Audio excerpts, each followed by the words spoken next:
Αν το βίντεο σου δεν σταματάει το scroll, δεν υπάρχει. Το μυστικό του viral περιεχομένου είναι απλό. Hook, value, CTA. Ένα hook. Η πρώτη φράση πρέπει να κάνει τον άλλον να σταματήσει. Πες κάτι που θα τον ταρακουνήσει. Αυτό είναι το μεγαλύτερο λάθος που κάνεις στο Instagram. Ή, αν δεν χρησιμοποιείς αυτό το AI εργαλείο, μένεις πίσω. 2. Value.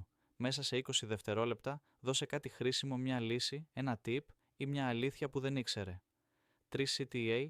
Κλείσε πάντα με μια ενέργεια. Κάνε save, θα το χρειαστείς.